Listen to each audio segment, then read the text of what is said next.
Reasoning के और 20 question साथियों देखेंगे मैथ के। तो देखिए साथियों, इस टाइप के क्वेश्चन आपसे एग्जाम में आपके पूछे जा रहे हैं। तो पहला क्वेश्चन साथियों आपके स्क्रीन पर है कि शब्दों के उस समूह का चयन कीजिए जो दिए गए वेन आरेख के द्वारा सर्वोत्तम ढंग से प्रदर्शित होता है। कुल मिला के अगर साथियों बात करें तो यहां पर सबसे पहले एक चीज मिसिंग है, वो मैं आपको यहां पर बतला देता हूं। देखिए, अगर आरेख की अगर बात करें साथियों, कुछ इस प्रकार का आरेख है। अब मुझे ये बताइए, क्या ये आरेख की अगर बात करें, वेन आरेख इसको फॉलो करेगा? क्योंकि साथियों भोजन के अंतर्गत अगर मान लीजिए ये भोजन हो जाएगा, इसके अंतर्गत चावल भी आ जाएंगे और मक्का भी आ जाएगा, तो इसका तो कुछ इस प्रकार से बनेगा। इसको साथियों एक बार ट्राई करके देखते हैं। देखिए, अगर बात करें फूल, मान लीजिए साथियों फूल आपका ये हो जाएगा, बड़ा वाला ये आपका फूल हो गया, और चमेली एक फूल होती है तो उसके अंतर्गत ये आ जाएगा, लेकिन अंडा बिल्कुल अलग होता है, तो साथियों ये आपका अंडा हो जाएगा। तो ये किसके लिए साथियों, ये जो वेन आरेख आपको दिया गया है, ये किसके लिए फॉलो करता है? ये ऑप्शन नंबर बी वाले के लिए फॉलो करता है। लेकिन अगर सी वाले की बात करते हैं तो द्रव के अंतर्गत साथियों पानी भी होता है, रस भी होता है, उसके लिए भी साथियों यही होगा। अगर बात करें साथियों फूल के अंतर्गत कुमुदिनी भी होता है, गुलाब भी होता है, तो कुल मिला के आंसर आपका जो जाएगा वो ऑप्शन नंबर बी के साथ जाएगा। अब उसके बाद देखिए अगले नंबर का क्वेश्चन कि दी गई शीट को मोड़कर एक घन बनाया जाता है। इस प्रकार निर्मित घन में अक्षरों का इनमें से कौन सा युग्म एक दूसरे के विपरीत फलकों पर मौजूद होगा? देखिए यहां पर अगर बात करें, मैं आपको कॉन्सेप्ट यहां पर बताने वाला हूं। देखिए, क्योंकि साथियों ये क्वेश्चन आपसे पूछा गया है, तो अब आने वाली शिफ्ट में भी आपसे पूछा जा सकता है, हो सकता हो आपकी शिफ्ट में भी ये क्वेश्चन साथियों आ जाए। देखिए, पहला पॉइंट आप लोग ध्यान रखेंगे, यहां पर साथियों जो हो ना, इसका विपरीत लेटर कौन होगा? साथियों ये वाला इसका विपरीत होगा आर वाला।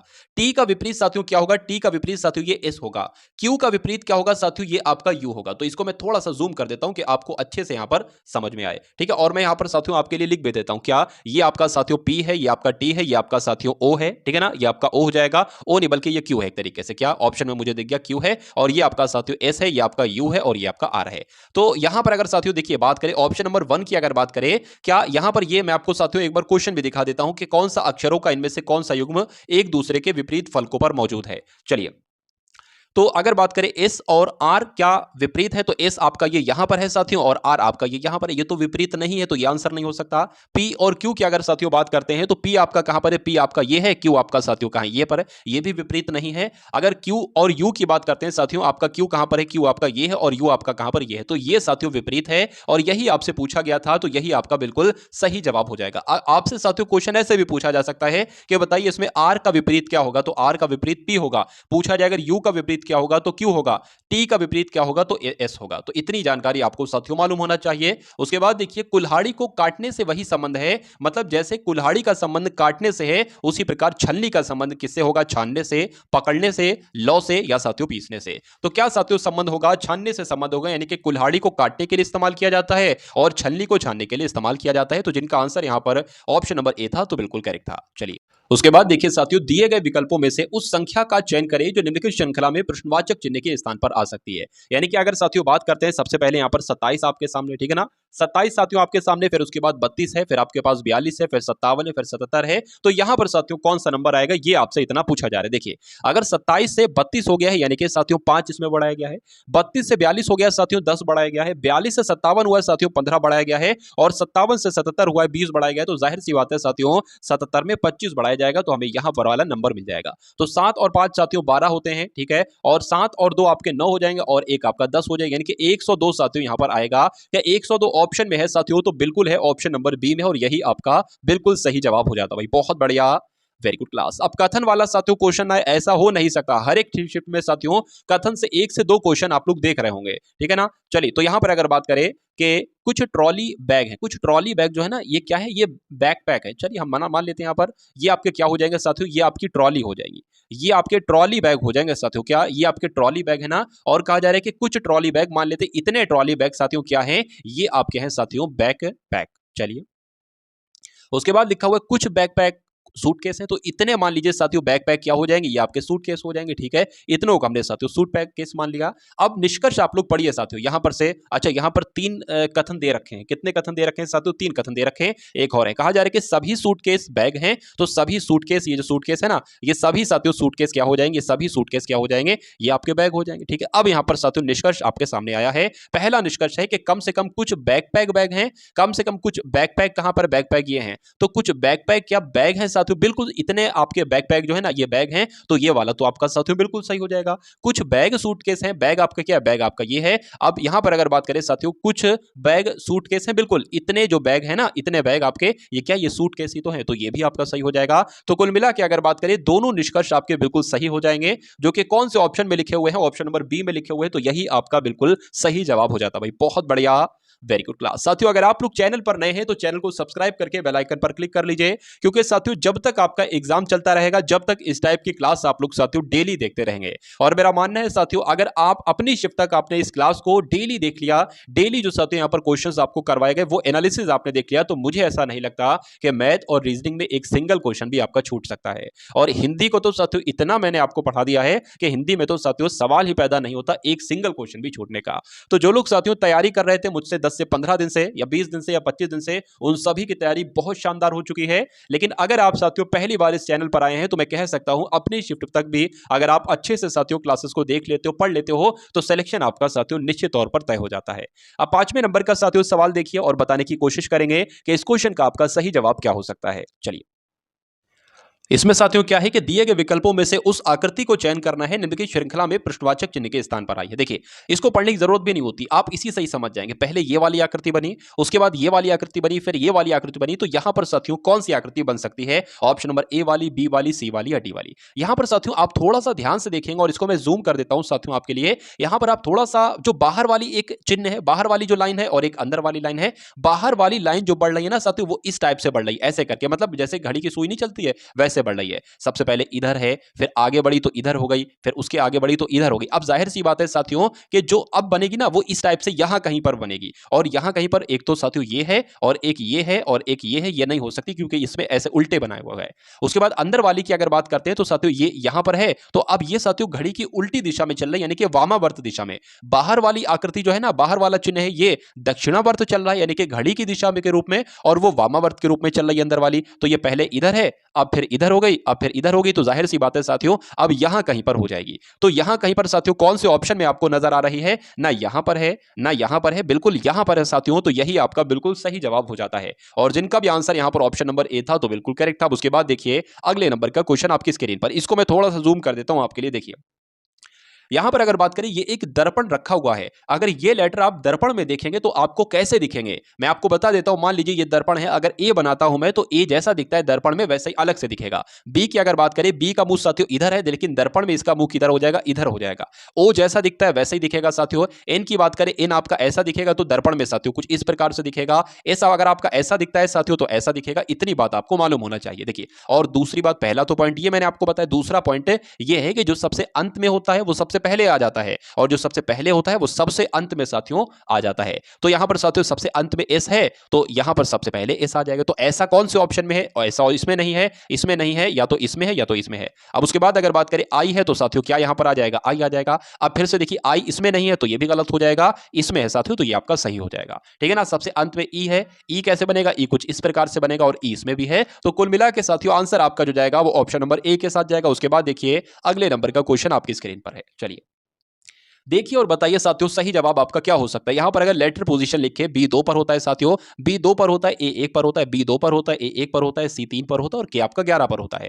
उसी प्रकार अगर बात करें साथियों, जेड 26 पर होता है, सी 3 पर होता है, ए 1 पर होता है, एम 13 पर होता है। अब यहां पर देखिए साथियों, ये 2 है और ये एकदम 26 हो गया है। तो क्या अगर बैक लिया इसने, पीछे आया है, तो बिल्कुल साथियों ये पीछे आया, और कितने नंबर पीछे आया है? ये 2 पीछे आया है। अगर इसकी बात करें साथियों, ये 1 से 3 हो गया है, ये 2 नंबर आगे बढ़ा है, मतलब पहले 2 नंबर पीछे बढ़ाया गया, फिर 2 नंबर आगे बढ़ाया गया। इसको जरा देखें साथियों, ये फिर से 2 नंबर पीछे हो गया, और इसकी बात करें फिर से ये साथियों 2 नंबर आगे हुआ। तो इसमें भी 2 घटाएंगे, लिखेंगे 2 बढ़ाएंगे, 2 घटाएंगे, 2 बढ़ाएंगे। तो सबसे पहले घटाया गया है, तो इसमें अगर ये 18 पर होता है 16 आ जाएगा, 16 पर साथियों पी आता है। इसमें 2 बढ़ाएंगे तो साथियों यहां पर जी आ जाएगा, 2 घटाएंगे तो साथियों वाई आ जाएगा, 2 बढ़ाएंगे तो साथियों टी आ जाएगा। तो पीजीवाईटी का कहीं पर ऑप्शन में आपको नजर आ रहा है, तो पीजीवाईटी बिल्कुल नजर आ रहा है, ऑप्शन नंबर सी में नजर आ रहा है, और यही आपका बिल्कुल सही जवाब हो जाता है। 4 अक्षर समूह दिए गए हैं, जिनमें से 3 किसी ना किसी प्रकार से समान है और उनमें से एक असंगत है, यानी कि एक ऑप्शन अलग है। यहाँ पर 4 ऑप्शन दिए गए हैं, 4 में से 3 ऑप्शन किसी ना किसी एक ही प्रकार के होंगे, सेम होंगे, लेकिन एक ऑप्शन साथियों अलग होगा, तो उसी अलग वाले ऑप्शन का आपको चयन करना है,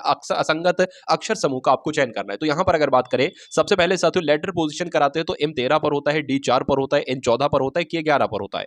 उसी प्रकार अगर बात करें S19 पर होता है, F6 पर होता है, J10 पर होता है, H8 पर होता है। अगर साथियों G कितने पर होता है, 7 पर होता है, B आपका 2 पर होता है, B आपका जो है ना, B आपका साथियों 2 पर होता है, T20 पर होता है और M13 पर होता है। उसी प्रकार अगर बात करें J10 पर होता है, L12 पर होता है, Q17 पर होता है और C3 पर होता है। तो यहां पर से देखिए 13 से 4 हो गया, फिर 4 से एकदम 11 हो गया, फिर 11 से 13 हो गया, 19 से 6 हो गया, 6 से 10, फिर 8 हो गया, 7 से 2 हो गया, 2 से 20 हो गया, 13। तो यहाँ पर साथियों कोई लॉजिक आपको नजर नहीं आ रहा है। अगर वॉवेल और कॉन्सोनेंट वाला देखें कि 3 में वॉवेल वॉवेल वॉवेल हो, एक में वॉवेल ना हो, ऐसा है क्या साथियों? यहाँ पर अगर बात करें ऐसा भी नहीं है, ऐसा भी साथियों यहाँ पर कुल मिला के नहीं है। तो फिर हमारे पास तीसरा तरीका यही बचता है कि इनको जरा काउंट आप कीजिए। ठीक है, क्या कीजिए साथियों? इनको आप जरा काउंट कीजिए। चलिए इनको काउंट कर लेते हैं हम लोग।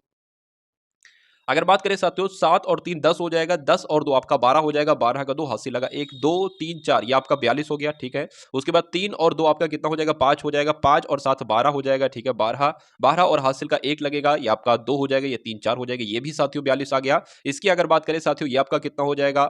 6 और 8 14 हो जाएगा, 14 और 9 साथियों 23 हो जाएगा, 23 का यहाँ पर 3 आ जाएगा और यहाँ पर साथियों कितना आ जाएगा? 4 आ जाएगा। ठीक है, और इसकी बात करें 5 और 1 4 और 1 5 हो जाएगा, 5 और 4 9 हो जाएगा, 9 3 12 हो जाएगा, यहाँ पर भी साथियों 42 ही आ जाएगा। तो कुल मिला के ये इसमें भी 42 आ रहा है, इसमें भी 42 आ रहा है, इसमें भी 42 आ रहा है, यानी कि सबसे असंगत ऑप्शन कौन सा है साथियों? ऑप्शन नंबर बी वाला है, क्योंकि इसमें 42 की जगह 43 आ रहा है। तो क्या आपका राइट आंसर होगा? अगर आपका आंसर बी था तो बिल्कुल करेक्ट था। दिए गए विकल्पों में से उस संख्या का चयन कीजिए जो दी गई श्रृंखला से प्रश्न चिन्ह के स्थान पर आ सकती है। मतलब यहां पर आपको बताना है साथियों कौन सा नंबर आएगा। पहले 17 है, फिर 18 है, फिर 14 हो गया, उसके बाद साथियों 23 हो गया, फिर 7 हो गया, फिर 32 हो गया, फिर माइनस का 4 हो गया। आपको बताना इस प्रश्नवाचक चिन्ह की जगह पर साथियों कौन सा नंबर आएगा। देखिए साफ साफ नजर आ रहा है यहां पर तो साथियों 1 की बढ़ोतरी हुई है, ठीक है ना, 1 की बढ़ोतरी हुई। यहां पर अगर बात करें, यहां पर अच्छा 1 प्लस हुआ है और यहां पर माइनस हुआ है। कितना माइनस हुआ है? 4 माइनस हुआ है। ठीक है, और यहां पर कितना बढ़ा है साथियों? 9 यहां पर बढ़ा दिया गया। कितना? प्लस का बढ़ा। अच्छा एक चीज यहां पर आपको नजर आ रही होगी, ये 2 का स्क्वायर होता है, ये 3 का स्क्वायर होता है। अगर इसको मान ले साथियों ये आपका 1 का स्क्वायर होता है, तो ऐसे तो नहीं बढ़ रहे कहीं। 1 का स्क्वायर बढ़ा 1, 2 का स्क्वायर 4 होता है, 4 घटा दिया, 3 का स्क्वायर होता है साथियों 9, तो 9 बढ़ा दिया। मतलब पहले प्लस करना है, फिर माइनस करना है, फिर प्लस करना है। तो अब यहां पर साथियों कुल मिला के 4 का स्क्वायर आएगा और 16 आएगा, और यहां पर प्लस किया, माइनस किया, प्लस किया, तो यहां पर माइनस आएगा। यानी कि क्या 23 में से जब साथियों 16 घटाते हैं तो यहां पर 7 आता है? बिल्कुल साथियों 7 ही आता है। तो अब यहां पर साथियों जो आएगा ना वो 5 का स्क्वायर आएगा, और 5 का स्क्वायर आएगा तो 25 आएगा। और कौन सा आएगा? प्लस का आएगा। क्या साथियों 7 में अगर प्लस 25 जोड़ें तो क्या 32 होता है? बिल्कुल साथियों 32 ही होता है। अब यहां पर क्या आएगा साथियों? अब यहां पर देखिए 6 का क्या आ जाएगा? स्क्वायर आ जाएगा, यानी कि यहां पर 36 आ जाएगा। ठीक है ना, यहां पर साथियों 36 आ जाएगा, और काहे का आएगा? माइनस का आएगा। क्या 32 में से 36 को घटाने पर माइनस का 4 होता है? बिल्कुल साथियों माइनस का 4 आता है। तो अब साथियों यहां पर देख सकते हैं, अब यहां पर 7 का स्क्वायर आएगा, और 7 का स्क्वायर होता है साथियों 49, और 49 आएगा प्लस का। तो जब माइनस के 4 में से 49 को जोड़ोगे साथियों तो कितना आएगा? 45 आएगा। तो क्या 45 कहीं ऑप्शन में है? बिल्कुल है साथियों, ऑप्शन नंबर डी में। ये माइनस का 45 नहीं आएगा, प्लस का 45 आएगा। उसके बाद देखिए साथियों अगले नंबर का क्वेश्चन आपकी स्क्रीन पर है। अगर बात करें कि दिए गए विकल्पों में से उस अक्षर समूह का आपको चयन करना है जो निम्नलिखित श्रृंखला में प्रश्नवाचक चिन्ह के स्थान पर आता है। इसको पढ़ने कुल मिला के जरूरत आपको नहीं है। ठीक है, आपको देखना है कि प्रश्नवाचक चिन्ह लगा हुआ है। अच्छा, तो यहां पर क्या आ जाएगा? बस इतनी सी बात आपको मालूम होना चाहिए। चलिए देखिए, n होता है आपका 14 पर, l होता है 12 पर, 2 माइनस किया गया है। l होता है 12 पर, j होता है 10 पर, 2 माइनस किया गया है। तो यहां पर भी जब 2 माइनस करेंगे तो 8 आ जाएगा, यानी कि h आ जाएगा। ठीक है, अच्छा 2 माइनस करें तो f आएगा, बिल्कुल। 2 माइनस करें d आएगा, बिल्कुल। इसकी अगर साथियों बात करते हैं, अब यहां पर क्या रूल लगा हुआ? x आता है आपका साथियों 24 पर, ठीक है ना, 24 पर आता है तो 24 25 26 2 बढ़ाया गया है। यहां पर अगर बात करें 26 पर आता है तो 26 के बाद a और उसके बाद b, यहां पर 2 बढ़ाया गया है। तो यहां पर भी साथियों जब 2 बढ़ाएंगे तो यहां पर 4, यानी कि d यहां पर आ जाना चाहिए। ठीक है, और उसके बाद भी देख लेते हैं, 4 होता है, 4 में 2 बढ़ाएंगे 6 आएगा, और 6 पर f होता है, उसके बाद h आएगा। तो कुल मिला के hd कहीं पर साथियों ऑप्शन में है तो बिल्कुल है ऑप्शन नंबर डी में, और यही आपका बिल्कुल सही जवाब हो जाता। भाई बहुत बढ़िया, वेरी गुड क्लास।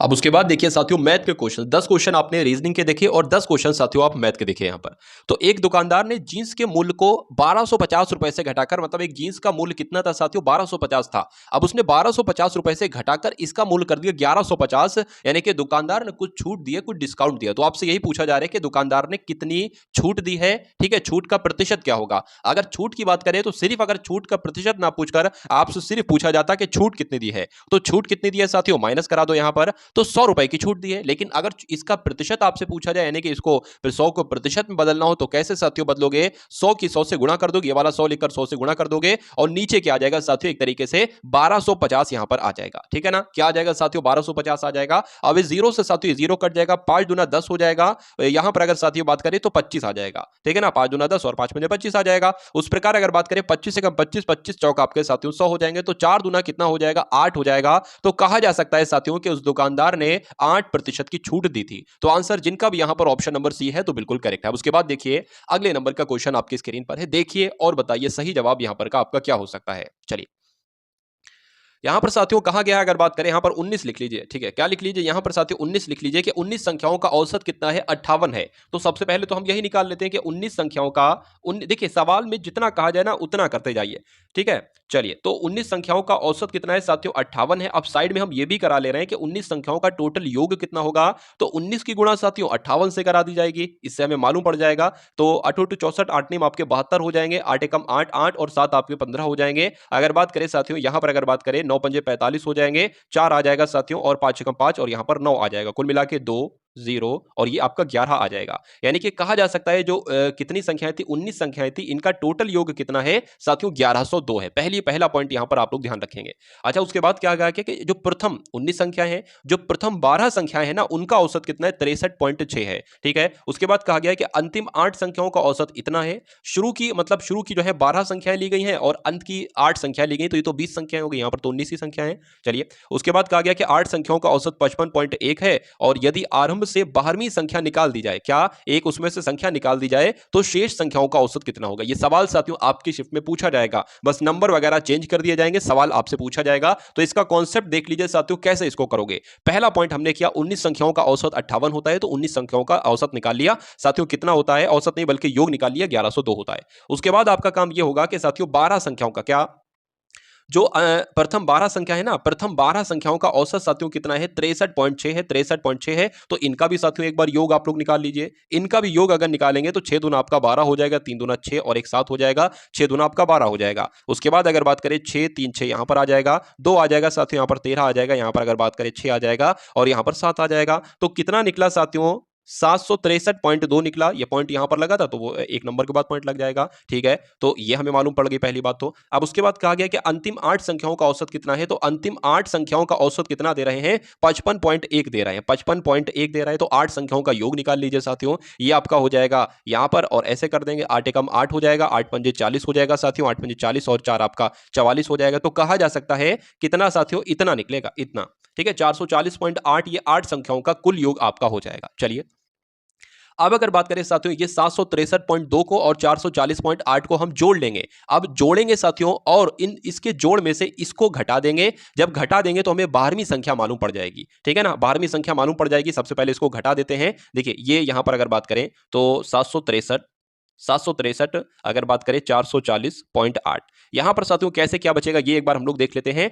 तो अगर बात करें 12 में से 8 जाएगा साथियों, 4 बचेगा, यहां पर 2 हो जाएगा, 2 लिख देंगे यहां पर और यहां पर 2 बचेगा, यहां पर 3 बचेगा। तो कितना बचा साथियों? आप लोग देख पा रहे होंगे, इतना बचा। अब अगर साथियों बात करें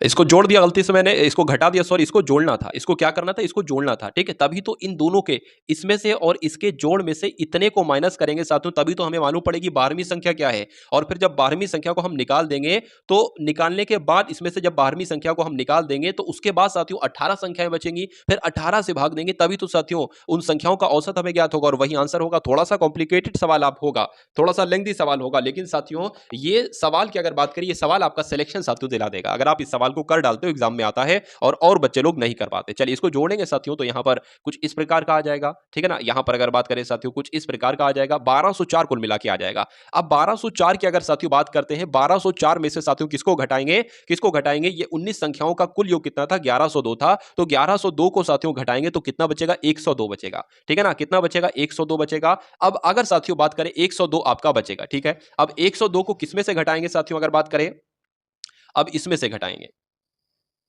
तो 1102 में से साथियों 102 को घटाएंगे, ये क्या निकल गई? ये 12वीं संख्या निकल गई। यहां पर कहा गया था ना 12वीं संख्या अगर निकाल दी जाए तो 12वीं संख्या ये है और ये इसमें से निकालना है। तो कितना बचेगा साथियों? 1000 बचेगा। और अब देखिए साथियों, अब ऊपर संख्याएं कितनी थी? 19 संख्याएं थी ना, अब 18 संख्याएं बच जाएगी। तो इनका साथियों इसको कैलकुलेट करा लो, आंसर आपका आपके सामने आ जाएगा। ठीक है ना? तो अगर इसको कट करेंगे साथियों 1000/18, इसको कट कर देता हूं, इसको हटा देता हूं। 1000/18 यहां पर आपके सामने आया है।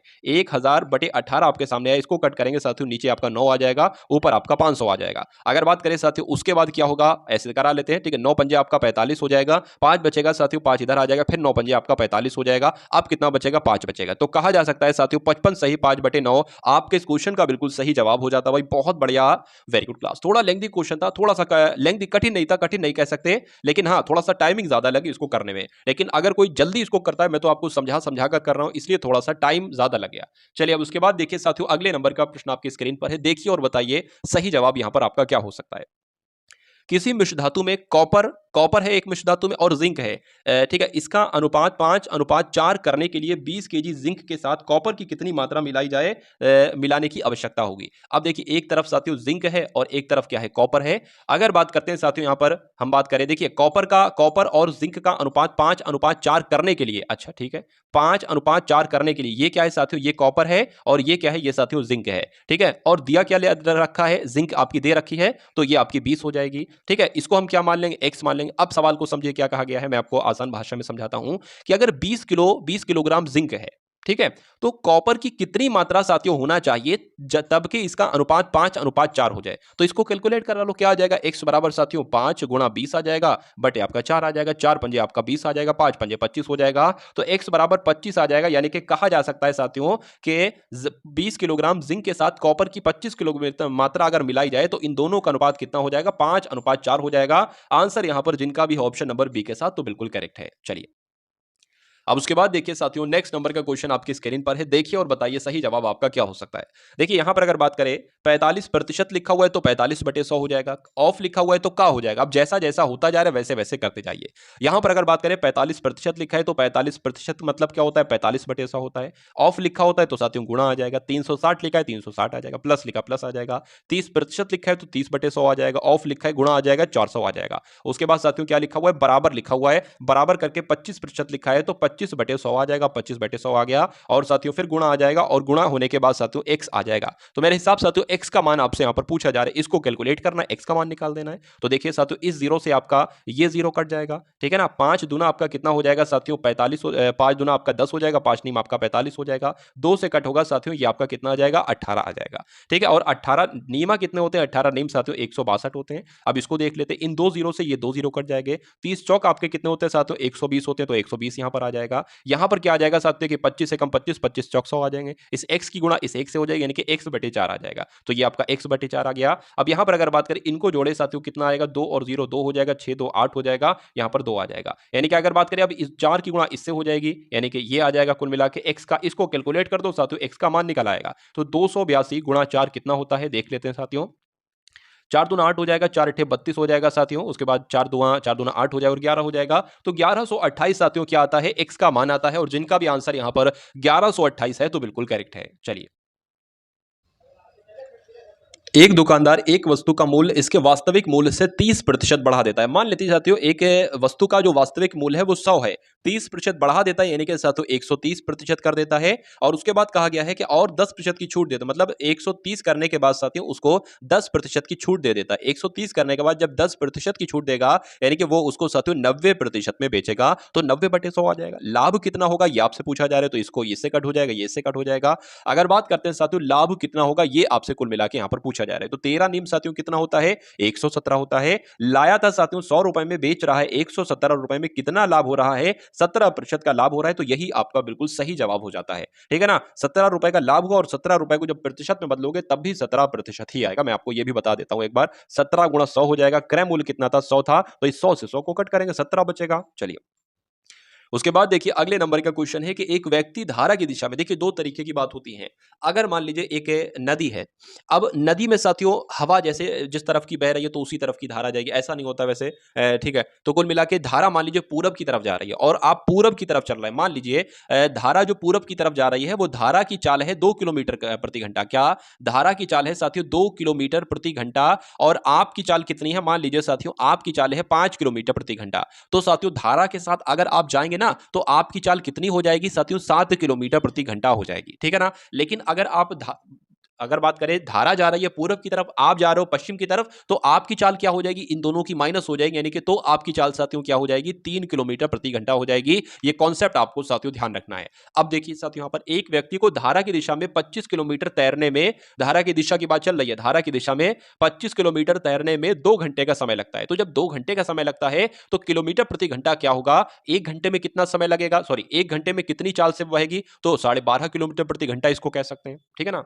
अगर बच्चों की तरह मैं आपको समझाऊं, समय पूछा गया है साथियों, समय बराबर मतलब 2 घंटे का समय लगता है धारा की दिशा में 25 किलोमीटर तैरने में, तो चाल की अगर बात करते हैं साथियों, चाल बराबर क्या होता है, दूरी बटे समय होता है। दूरी 25 किलोमीटर है और 2 घंटे में उसने तय की तो 12.5 किलोमीटर प्रति घंटा ही तो आएगा। तो कुल मिला के आपको यह समझना है कि धारा की दिशा में जब कोई जाता है, क्या धारा की दिशा में जाता है, ठीक है ना, धारा की दिशा में जाता है तो साथियों उसकी चाल कितनी है, उसकी चाल 12.5 किलोमीटर प्रति घंटा है। पहला पॉइंट आपको ध्यान रखना है। दूसरे पॉइंट की अगर बात करें, धारा की विपरीत दिशा में वो समान समय में यानी कि 2 घंटे में ही 19 किलोमीटर तैरता है, तो इसकी चाल कितनी निकलेगी, 19/2 यानी कि 9.5 किलोमीटर प्रति घंटा निकलेगी। धारा की विपरीत दिशा में, धारा की विपरीत दिशा में, धारा की विपरीत दिशा में साथियों उसकी चाल कितनी हो जाएगी, 9.5 किलोमीटर प्रति घंटा हो जाएगी, ठीक है। दो चीजें आपको निकालना होती है, एक तो धारा की दिशा में चाल कितनी है, 12.5 किलोमीटर प्रति घंटा, धारा की विपरीत दिशा में चाल कितनी है, 9.5 किलोमीटर प्रति घंटा। तो पूछा जा रहा है धारा की चाल क्या होगी, कोई दिक्कत नहीं है, दो चीजें अगर आपने निकाल ली है तो धारा की चाल बहुत आराम से निकल जाएगी। क्या करो, इन दोनों को डिफरेंस करोगे। इन दोनों का डिफरेंस कैसे करोगे, इस प्रकार से लिखकर साथियों डिफरेंस करोगे, माइनस करोगे और इनको भाग दे दोगे 2 से। ये क्या निकलेगी साथियों, धारा की चाल निकलेगी। ये साथियों क्या निकलेगी, ये साथियों धारा की चाल निकलेगी। चलिए ये धारा की चाल निकाल लेते हैं, तो कितना आएगा साथियों, कितना आएगा, 3/2 आ जाएगा। इसको कट करोगे साथियों 1.5 किलोमीटर प्रति घंटा आएगी। तो साथियों कह सकते हैं धारा की चाल कितनी है, 1.5 किलोमीटर घंटा है। तो आंसर आपका जाएगा ऑप्शन नंबर बी के साथ, और जिनका आंसर यहां पर बी है तो बिल्कुल करेक्ट हो जाता है। चलिए, एक टैंक को 3 पाइप हैं, चाहे वो एक टैंक में लगे हुए हैं, pipe A, pipe B, pipe C लगे हुए, ठीक है। इनके द्वारा 3 घंटे में भरा जाता है, यानी कि एक टैंक को जो ना 3 पाइप भरते हैं, ए बी सी नाम से है, वो 3 घंटे में भरते हैं। पाइप ए पाइप सी से 6 गुना तेज है और पाइप बी से 2 गुना तेज है, यानी कि पाइप ए की बात चल रही। पाइप ए जो है ना ये सी से तो 6 गुना तेज है, लेकिन जो पाइप बी है ना, ठीक, किसकी, ए की, पाइप ए जो है ये बी से 2 गुना तेज है। तो यहां पर साथियों सबसे पहले तो इसका अनुपात निकालना होगा, सबसे पहले इसका अनुपात निकालना होगा। किसका अनुपात निकालना होगा साथियों, क्षमता का अनुपात निकालना होगा। उसके बाद पूछा जा रहा है कि पाइप बी और पाइप सी द्वारा टैंक को भरने में कितने घंटे लगेंगे। देखिए बहुत ध्यान से देखिएगा, यहां पर कहा गया है कि पाइप ए पाइप सी से 6 गुना तेज है। अगर ये 1 होगा, अगर ये 1x होगा तो ये 6x होगा, ठीक है ना। अगर ये 1x होगा तो ये 6x होगा। तो ये मान लेते साथियों ये 1x है, तो ये कितना x हो जाएगा, ये 6x हो जाएगा। उसके बाद कहा गया है कि पाइप ए पाइप सी से 6 गुना तेज है और पाइप बी से 2 गुना तेज है। तो और ए जो है ना ये बी से 2 गुना तेज है, तो जब ये 6x है तो ये साथियों कितना हो जाएगा, 3x ही तो होगा, 3x होगा। तो अब ये साथियों आंकड़ा निकलता है, मतलब अगर एक समय में ए जो है ना वो 6 भरता है, बी 3 भरता है, सी 1 भरता है, तो कुल मिला के ये 10 घंटे में कितने, सॉरी 10 नहीं 3 घंटे में पूरा टैंक भर जाता है। तो साथियों कितने, 1 घंटे में तीनों कितना काम करेंगे, 6 और 3 9, 9 और 1 10, यानी कि साथियों एक दिन में या कहें बात करें या 1 घंटे में बात करें, 1 घंटे में तीनों 10 काम करते हैं, तो 3 घंटे में तीनों कितना काम करेंगे साथियों, 30 काम करेंगे। कितना काम करेंगे, 30 काम करेंगे। उसके बाद कहा गया है कि पाइप बी और पाइप सी द्वारा टैंक को भरने में कितना टाइम लगेगा। तो पाइप बी भर रहा है 1 घंटे में 1 और पाइप सी भर रहा है 1 घंटे में कितना, 1। तो कुल मिला के 1 घंटे में ये 4 भर रहे हैं और टोटल काम है और भरना है 30। तो जब बी सी दोनों मिलकर साथियों 4 भर रहे हैं और भरना है 30, तो दोनों मिलकर इस काम को कितने घंटे में खत्म करेंगे साथियों, इसको वो करा लो, क्या करा लो, भाग करा लो। चलिए, तो ऊपर 15 आ जाएगा, नीचे आपका 2 आ जाएगा। ये कितना आ जाएगा साथियों, 2 कम 2 हो जाएगा, ठीक है, 2 सत्ते आपका 14 हो जाएगा और 1 बचेगा वो यहां लग जाएगा, यानी कि 7.5 दिन में साथियों ये टैंक को भर लेंगे। तो 7.5 कहां पर लिखा हुआ है साथियों, ऑप्शन नंबर बी में लिखा हुआ है, तो यही आपका बिल्कुल सही जवाब हो जाता है। अब उसके बाद देखिए साथियों नेक्स्ट नंबर का क्वेश्चन आपकी स्क्रीन पर है, देखिए और बताइए सही जवाब आपका क्या होगा। साथियों चैनल को अगर आपने सब्सक्राइब ना किया हो तो चैनल को तुरंत सब्सक्राइब करके बेल आइकन पर क्लिक कर लीजिए। और अगला नंबर देखिए साथियों, इस क्वेश्चन का सही जवाब बताने की कोशिश कीजिए कि 3 से अभाज्य 8 संख्याएं, यानी कि 3 से अभाज्य 8 सबसे छोटी प्राकृत संख्याओं का औसत क्या होगा। तो 3 से वो सम संख्याएं आपसे पूछी जा रही हैं जो 3 से नहीं कट सकती हैं। तो 3 से और वो सम भी होना चाहिए। दो शर्तें, एक तो 3 से अभाज्य, 3 से ना कटने वाली होना चाहिए और सम संख्याएं भी होना चाहिए। और कितनी संख्याएं बताना है, 8 संख्याएं बताना है। इसी तो पहले 2 हो जाएगी, 2 साथियों एक सम संख्या और 3 से नहीं कटती है। उसके बाद साथियों क्या हो जाएगी, इनका औसत ज्ञात करना है। दूसरी संख्या साथियों 4 हो जाएगी, ये भी आपकी 3 से नहीं कटती और सम संख्या है। फिर उसके बाद 8 हो जाएगी, फिर 10 हो जाएगी, फिर 14 हो जाएगी। उसके बाद अगर बात करें 16 हो जाएगी, फिर 20 हो जाएगी। उसके बाद साथियों 22 हो जाएगी। ये सारी आठों संख्याएं सम संख्याएं हैं और ये 3 से अभाज्य हैं, यानी कि 3 से नहीं कटती हैं। तो इनका औसत आपसे पूछा जा रहा है। 8 संख्याएं, 8 लिख लो। इनको अगर साथियों टोटल कराओगे तो देख लेते हो टोटल कितना निकलेगा। देखिए 2 और 6 आपका कितना हो जाएगा, 8, 8 और 4 12 हो जाएगा, 12 और 8 20 हो जाएगा। 20 के बाद साथियों अगर बात करें 4 24 हो जाएगा और 2 आपका कितना हो जाएगा, 6 हो जाएगा। तो ये आपका 6 हो जाएगा, ठीक है ना। अगर बात करें 26 का ना, 26 का आपका 6 हो जाएगा। फिर 2 लगेगा यहाँ पर, 4 5 6 7 8 9 9, यहाँ पर 9 आ जाएगा। तो 96/8 आएगा साथियों, यानी कि 8 एकम 8, 8 दूना 16, 12 इसका औसत निकलेगा। 12 कौन से ऑप्शन में है, ऑप्शन नंबर डी वाले में है। तो यही आपका बिल्कुल सही जवाब हो जाता है। अब उसके बाद देखिए अगले नंबर का साथियों क्वेश्चन आपकी स्क्रीन पर है। देखिए और बताइए सही जवाब आपका क्या होगा। कि एक व्यापारी ने 5400 रुपए में एक रूम कूलर खरीदा। 25% की छूट देने के बाद उसे 25% का लाभ प्राप्त हुआ। रूम कूलर पर अंकित मूल्य कितना है। चलिए उसके बाद देखिए साथियों कि एक व्यापारी ने 5400 रुपए में, तो यहां पर 5400 रुपए लिख लीजिए, ठीक है ना। 5400 रुपए में एक रूम कूलर खरीदा, ठीक है। 25% की छूट देने के बाद लाभ हुआ है। तो साथियों कह सकते हैं 5400 का 25% यानी कि 125% कितना होगा। तो 125% देख लेते हैं, इन 2 जीरो से ये 2 जीरो कट जाएंगे। 125 की साथियों 54 से गुणा करा लीजिए। 54 से जब गुणा कराएंगे तो हमें विक्रय मूल्य मालूम पड़ जाएगा। 4 पंजे आपका 20 हो जाएगा, 4 दूना 8 और 2 10 हो जाएगा। और साथियों 4 एकम 4 और 1 आपका 5 हो जाएगा। उसके बाद 125 पंजे साथियों 625 होते हैं, तो 625 यहां आ जाएगा, 0 यहां पर आ जाएगा, 5 आ जाएगा, 7 आ जाएगा, 6 आ जाएगा। अब 6750 निकला है जो कि एक विक्रय मूल्य। अब इस पर 25% की छूट की अगर बात करें तो 6750 क्या 6750 साथियों गुणा आपका 100 आ जाएगा और नीचे आपका 75 आ जाएगा। अगर इसकी बात करें तो 25 तिया 75 होता है, 25 चौका आपका 100 होता है। 3 की अगर बात करें इसको कट करें, 3 दूना आपका 6 होता है, 3 दूना 6 होता है, 3 पंजे 15 होता है, 0 लग जाएगा। तो 2250 की साथियों 4 से गुणा कराना है और आंसर आपका आपके सामने आ जाएगा। चलिए तो 0 आ जाएगा, 4 पंजे आपका 20 आ जाएगा, 4 दूना 8 और 2 आपका 10, 0 आ जाएगा, 4 दूना 8 और 1 आपका 9 आ जाएगा। तो कुल मिला के साथियों अंकित मूल्य कितना है, 9000 है। आंसर आपका जाएगा ऑप्शन नंबर ए के साथ। अब उसके बाद देखिए अगले नंबर का साथियों क्वेश्चन आपकी स्क्रीन पर है। देखिए ए अनुपात बी 9:7 है। तो 11 ए यहां पर साथियों कुछ साइन होना चाहिए, यहां पर माइनस है, ठीक है। मतलब 11 ए और 9 बी के बीच माइनस है, यहां पर प्लस है। तो देख लेते हैं साथियों, मतलब जहां जहां पर ए लिखा है वहां पर आपको 9 लिख देना है, जहां पर आपको साथियों बी लिखा है वहां पर आपको कितना लिख देना है साथियों, 7 लिख देना है। चलिए तो ये साथियों 3 बी है, एक तरीके से 3